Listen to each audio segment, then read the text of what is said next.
শুধু টাকার গরম দেখানোর জন্য আমাদের ঢাক বাঁধাতে বলেছেন আপনি। আমাদের তো মাননি, শুধু অপমান করবার জন্য ঢাক বাজাতে বলেছেন। আমরা গরিব মানুষ, আমাদের টাকা নেই, পয়সা নেই, কোনো মান নেই। যে সমাজে পয়সা মানুষটি মান দেয়, সেই সমাজে কেতায় আগুন। গঙ্গা,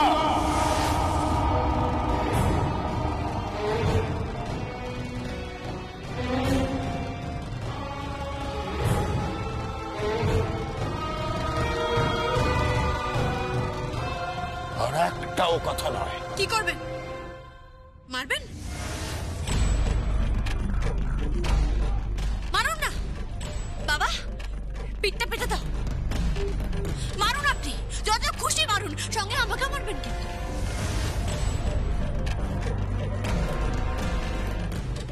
আধা মার আমার কপালেও জুটবে, কারণ আমিও তো ঢাক বাজাচ্ছি। আমার বাপের সঙ্গে তো আমিও ঢাক বাজাচ্ছি, তাই না? দেখুন আমার হাতটা, দেখুন। এই হাত মেরে নুলো করে দিয়েছে, ভেঙে দিয়েছে আমার হাত।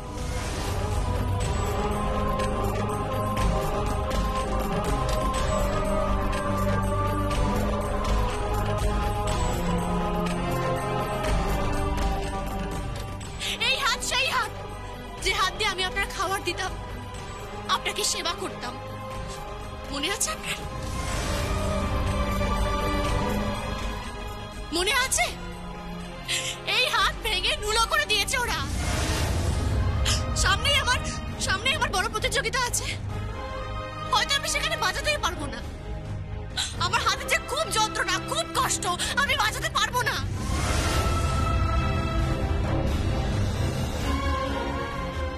সব দিক থেকে আমি হেরে গেলাম গো বাবু, সব দিক থেকে হেরে গেলাম। দিন, এখন পয়সা দিন, পয়সা ছুড়ুন, ছুড়ুন পয়সা। তামাশা দেখুন, তামাশা, সবাই তামাশা দেখুন। এই যমুনা, অনেক হয়েছে, অনেক নাটক হয়েছে। এই লজ্জা!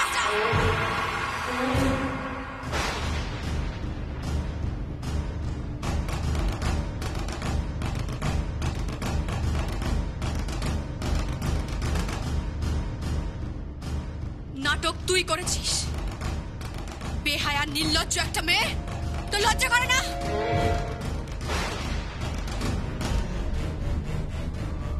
আমার বরের চায়ের মধ্যে ঘুমের ওষুধ মিশিয়ে দিয়ে, আমার বরকে অজ্ঞান করে দিয়ে এখানে নিয়ে এসেছিস।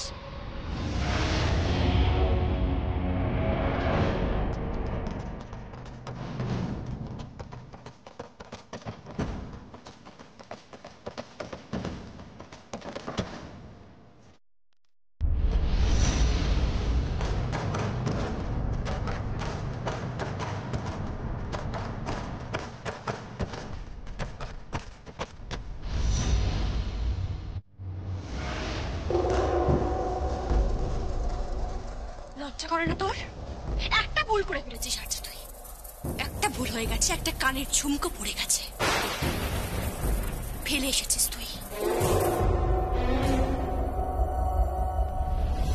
আলিয়া, এই নাও তোমার ঝুমকো, যেটা তুমি যমুনার গ্রামের বাড়িতে ফেলে এসেছি। আমি ফেলে এসেছিলাম মানে? মানে তোমার ড্রাইভারই তো বললো যে তুমি ফেব্রুয়ারির 12 তারিখে যমুনার গ্রামের বাড়িতে গিয়েছিলে, ঠিক যেদিন সঙ্গীত যমুনার গ্রামের বাড়িতে গিয়েছিল। মানে সঙ্গীত যেদিন যমুনার গ্রামের বাড়িতে গিয়েছিল, সেই রাতে আরজাও যমুনার গ্রামের বাড়িতে গিয়েছিল। তারপরে এই আরজা সঙ্গীতকে ঘুমের ওষুধ বা নেশার কিছু খাইয়ে ওকে টেনে তুলতে চেষ্টা করে, এবং সেই সময় ওর ওই কান থেকে এই ঝুমকোটা খুলে পড়ে যায়। এটা অ্যাজাম্পশন।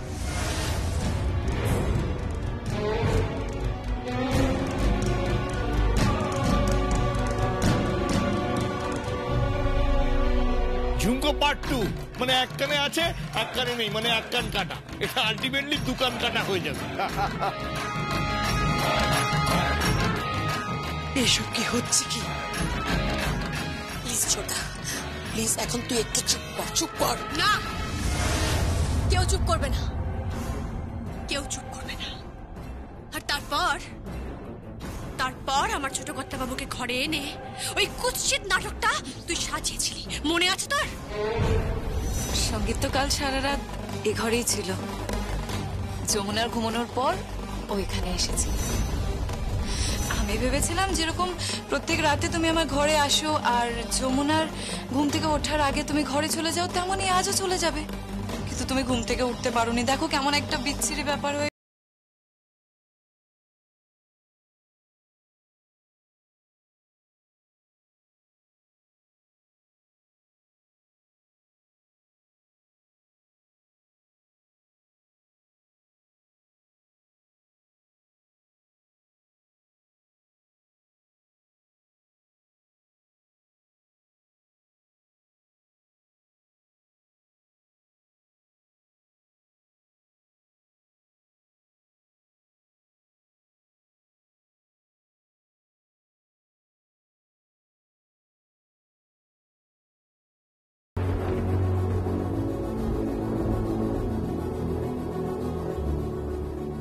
ঠিক তাই। বল মা, তুই বল। বল যমুনা, বল বল না যমুনা, সব বল। যমুনা ভূতি বলো, তারপর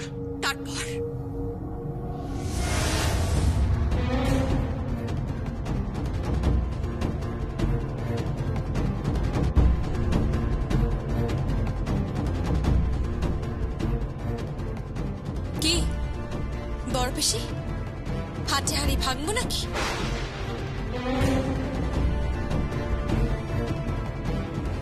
বাবা বাজাও ঢাকটা বাজাও বাবা।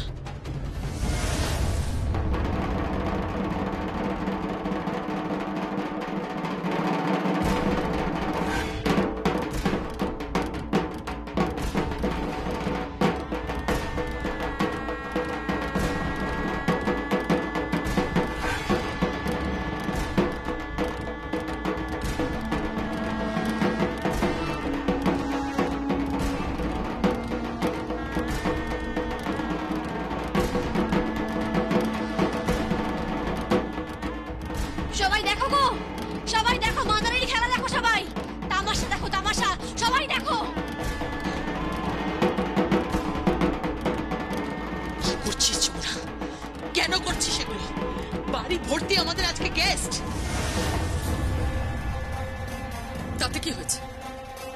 বাড়ির দরজার সামনে বাড়ির বউ ঢাক বাজাচ্ছে, তাতে সম্মান যায় না? এইসব গেস্টদের সামনে তো সম্মান যায়। এবার তাহলে শুনুন তার কণ্ঠস্বর।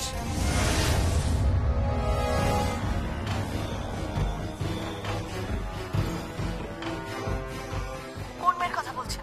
ওই যে ওকালাত নামাটা মেয়েটা তো সম্পত্তির ভাগ চাইনি। মেয়েটাকে সবার সামনে ছোট কেন করলেন?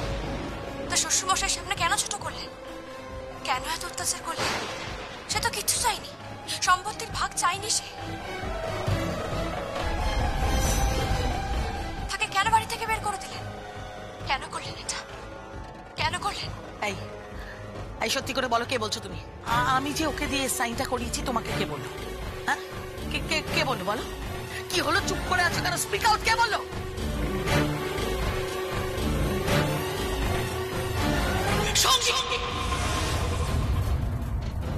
বড় পিসি, আমি তোমার ছেলের মতো আর যমুনা তোমার মেয়ের মতো। এরকম একটা কুৎসিত কাজ নাই বা করতে পারতে।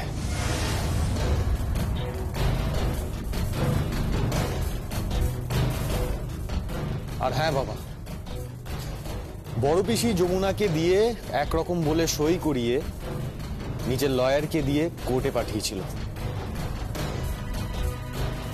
যমুনা কোর্ট কাছারি বোঝে বাবা? তুমি ক্রোধে উন্মত্ত হয়ে সব ভুলে গেছো।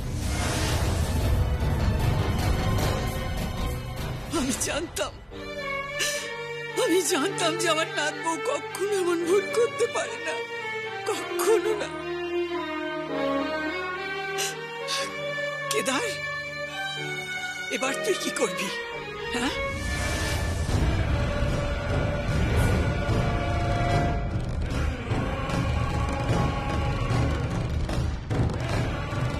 তুমি আমার ছেলের চায়ে ঘুমের ওষুধ মিশিয়ে তাকে সেন্সলেস করে বাড়ি নিয়ে এসেছিলে।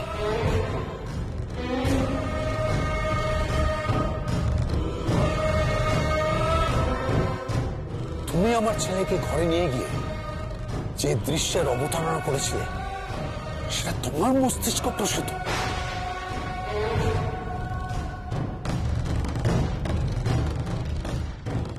বলো, চুপ করে আছো কেন? Speak out. তাহলে শুনুন, আরো আছে।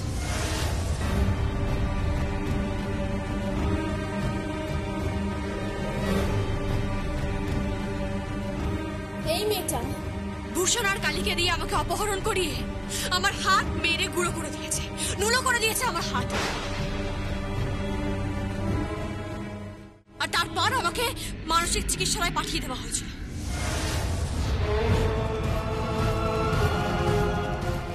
রোগীদের মাঝখানে আমাকে ছেড়ে দেওয়া হয়েছিল, আমাকে দিনের পর দিন কড়া কড়া ওষুধ খাওয়ানো হয়েছিল, আমাকে সুচ ফোটানো হয়েছিল।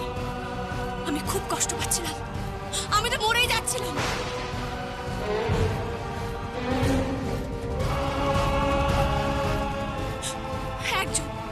একজন ডাক্তার দিদি আমাকে বাঁচিয়েছে, তা না হলে তো আমি মরে যেতাম। বাবা, খুব কি দরকার ছিল এগুলোকে?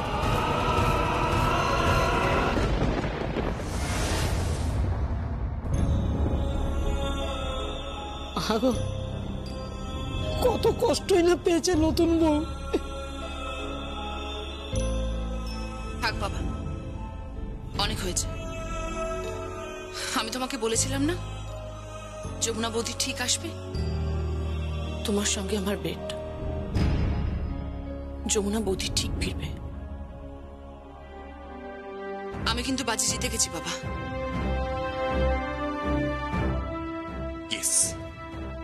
তুমি জিতেছো। আরে জিতবেই তো, যমুনার ব্যাপারে 16 আনা কনফিডেন্ট। হ্যাঁ, দাদার বোধ বুদ্ধিটা একটু কম।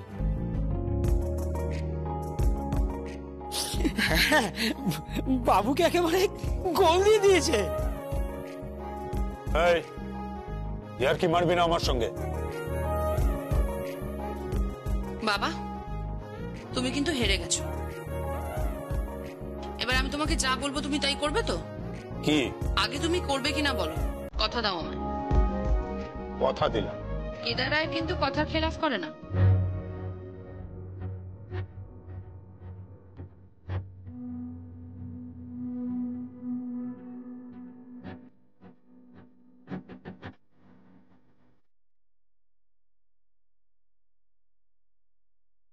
এবার তুমি যমুনা বৌদি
ছোট কর্তা বাবু, বাবাকে ধরুন।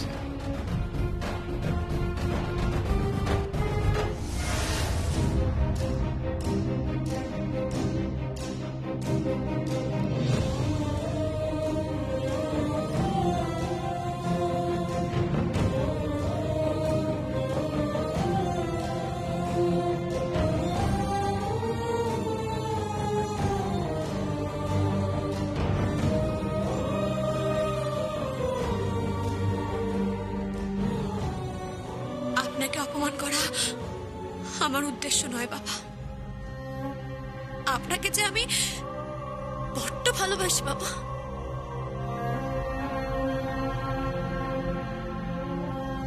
খুব ভালোবাসি আপনাকে। আমার নিজের বাবার সঙ্গে আমি কখনো আপনাকে ফারাক করিনি।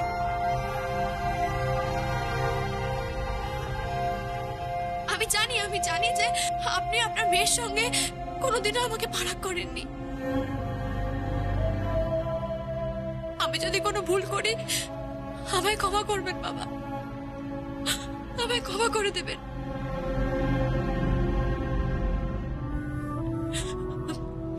বাবা,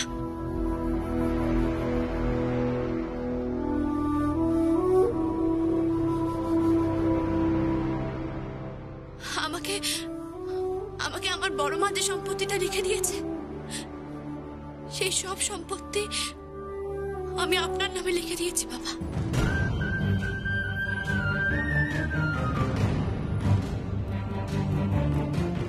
আমার কিচ্ছু চাই না। যমুনা, যমুনা,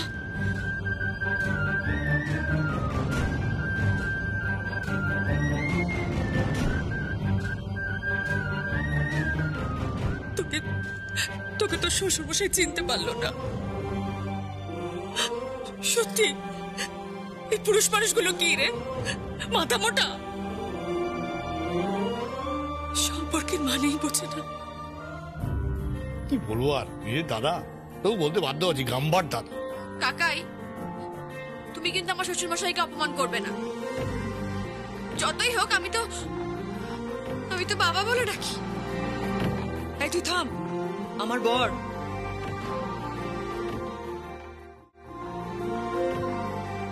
ওরে সবাই উলু দে, শাঁখ বাজা।